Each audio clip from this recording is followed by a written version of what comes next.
est actuellement en pleine Fashion Week. On a dormi 4 heures, donc je ne sais même pas de quoi vous parler. Après plus de 2 mois sans gouvernement, nous connaissons enfin le nom des nouveaux ministres. Mais qu'en pensent réellement les gens dans la rue? On y va. Est-ce que vous avez entendu parler de Michel Barnier? Oui, Premier ministre. Oui, exactement. Et je voulais vous demander votre avis sur ce nouveau gouvernement. Très déçu. Très déçu parce qu'on a voté quand même, on s'est déplacé et tout. Et au final, on se fait pas entendre. Donc, je pense qu'il n'a pas trop de légitimité. Vous pensez que le vote des Français n'a pas été respecté? Totalement pas respecté du tout. On n'est pas content. Est-ce que vous connaissez Michel Barnier? Bien sûr, c'est le nouveau Premier ministre. Oui. Oui. Et qu'est-ce que vous pensez du nouveau gouvernement? Il n'est pas créé ici. Il était créé. Si, hier soir. Il a été annoncé. C'est pas au courant. Vous vous intéressez pas à la politique? Hier soir, je faisais autre chose, peut-être. Très gentil de me dire ça. Est-ce que vous connaissez Michel Barnier tout d'abord? J'en ai entendu parler, oui, notre nouveau Premier ministre bien aimé. J'ai suivi avec beaucoup de plaisir l'actualité politique des dernières semaines parce qu'il y avait énormément d'événements qui arrivaient, donc c'est très plaisant à suivre. En tout cas, de ce que j'ai entendu et de ce que je crois avoir pu observer, le nouveau gouvernement semble être plutôt dans la continuité des anciens, peut-être avec un virage un peu plus à droite, en tout cas peut-être de manière plus assumée que ça a pu l'être avant. Vous vous intéressez pas trop à la politique? Non, pourquoi? C'est qui les nouveaux gouvernements? En gros, c'est Michel Barnier, le nouveau Premier ministre, qui vient de nommer l'ensemble du nouveau gouvernement. Il y a juste 2 ministres qui sont restés en place, et sinon c'est que des nouvelles personnes. Je s'y connais pas, faut vraiment qu'on s'intéresse, c'est grave là. Moi je m'intéresse pas parce que moi je trouve qu'il y a personne en France aujourd'hui, en tout cas aucun politicien qui pense vraiment ce qu'il dit.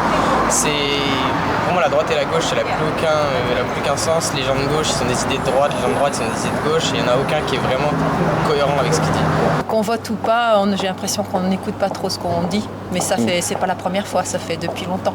Donc pour moi c'est pas que c'est pas surprenant, c'est juste une continuité de ce qui se passe depuis des années en fait. Il y a plein de jeunes qui nous disent que ça les intéresse pas. On aimerait bien savoir pourquoi. Je saurais même pas vous dire, c'est juste que j'ai un manque d'intérêt pour ça, mais sans raison particulière. C'est pas un sujet qui me... sur lequel je m'informe des grandes lignes, mais je suis pas dedans précisément. Pour vous, il vous reste quoi pour se faire entendre? Parce que le vote, ça ne fonctionne pas. Ce que vous faites par exemple, je pense quand même qu'on a beaucoup de chance dans notre pays quand même. On est beaucoup plus entendu que dans d'autres pays quand même. Donc voilà, mais c'est sûr que c'est beaucoup de questions. Alors après les réponses, elles sont peut-être en vous jeunes. Hein. Oui. Je n'ai pas confiance dans la violence en tout cas. Voilà. Ça, c'est pas la violence qui résoudra la question. Bon, le dialogue, s'il existe. Vous pensez que c'est encore possible de dialoguer avec le dialogue avec est possible tout le temps. C'est une question de ce que vous avez en vous et de ce que j'ai en vous, du désir qu'on a ensemble de pouvoir dialoguer. Et tu penses qu'à l'avenir, tu t'y intéresseras, et toi aussi? Oui, certainement, mais pour l'instant, c'est pas... Quand on rentrera dans la vie active, on s'intéressera sûrement plus, mais pour l'instant, on essaie de vivre. On essaie de survivre. Pour l'instant, les personnes qu'on a interrogées n'ont pas l'air très emballées par le gouvernement de Michel Barnier, mais ont surtout l'air désintéressées de la politique en général. Et ça peut être assez inquiétant. Est-ce que vous pensez que le gouvernement de M. Barnier, du coup, peut être très rapidement censuré? Parce qu'en fait, c'est le RN qui peut faire la bascule. Et donc, vous pensez que le RN va voter en faveur de la motion de censure ou contre? Parce qu'il y a quand même des gens très à droite dans ce gouvernement qui pourraient potentiellement satisfaire le RN. Bien sûr, en fait, je me souviens d'une image que j'avais entendue sur Marine Le Pen où on disait, voilà, Marine Le Pen, qu'est-ce qu'elle va faire? Elle aura juste à lever ou à baisser le pouce. Voilà, comme c'était déjà le cas pour le choix du gouvernement. Je trouve ça assez rigolo comme image, vous savez, ça fait un peu comme Jules César. Moi honnêtement je suis un peu plus de droite parce que moi je suis de la droite libérale. Moi je pense que les gens ils devraient faire ce qu'ils veulent s'ils font pas chier les autres plutôt que la droite conservateur où toutes les personnes de droite elles ont des idées tracées. C'est une bonne chose d'avoir des idées tracées mais dans son cercle à soi et pas vouloir brider les autres. Si Michel Barnier veut garder son gouvernement et veut rester à la tête du gouvernement, il va probablement pas avoir énormément d'autres choix que d'aller plutôt dans le sens du RN. Ça, c'est un fait. Après, est-ce que le RN censurera le gouvernement dès qu'il mettra un pied de travers? J'en suis pas complètement sûr parce que le RN aujourd'hui tient, à mon sens, à se présenter comme un parti qui fait partie de l'arc républicain. Donc à partir de là, il a intérêt à maintenir une certaine stabilité d'un point de vue parlementaire. Non mais moi je parle pas, je connais pas du tout vraiment. Je connais pas.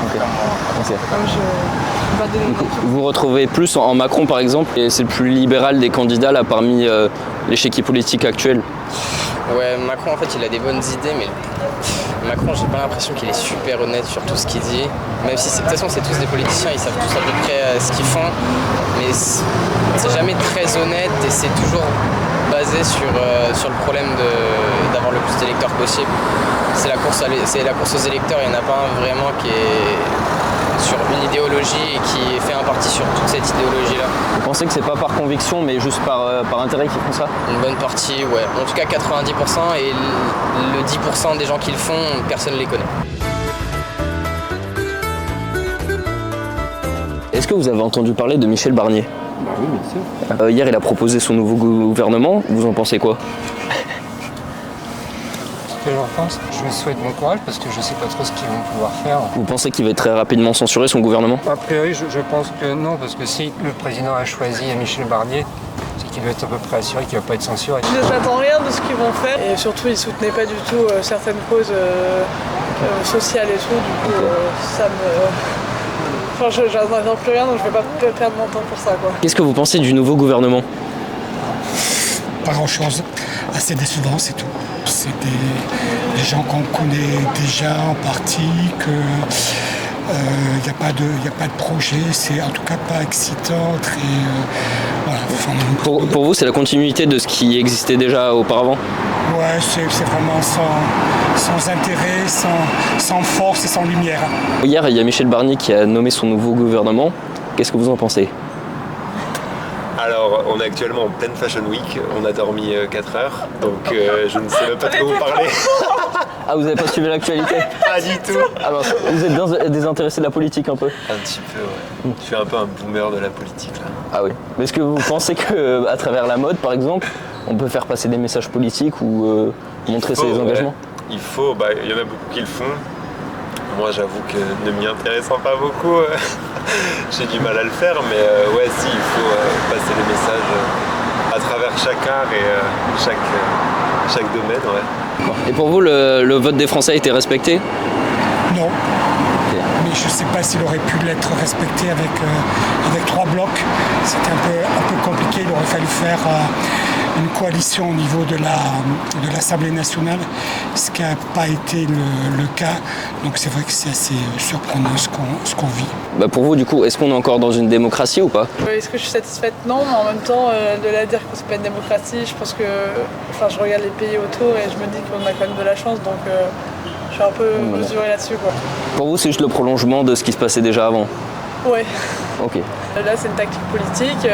Et est-ce que ça me satisfait? Non, mais après, j'ai quand même l'impression que c'est pas un coup d'état, tu vois, genre. Peut-être par rapport aux jeunes créateurs, je pense qu'on est plus engagés. Enfin, je dis nous, alors que du coup, je me sens pas concerné, mais je pense que les jeunes créateurs, ouais, essaient de faire passer beaucoup plus de messages. Je pense autant féministes dans les nouveaux créateurs, en libérant cette femme.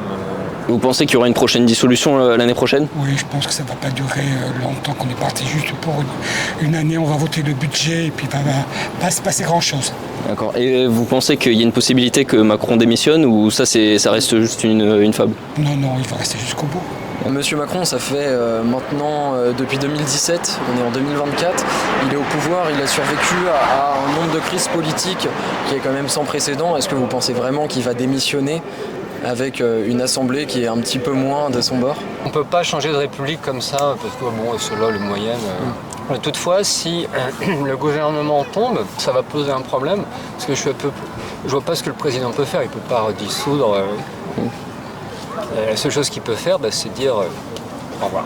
Je me dis, il est un peu prêt à tout des fois, donc j'en sais rien. Mais après, il est quand même très attaché à son poste, donc...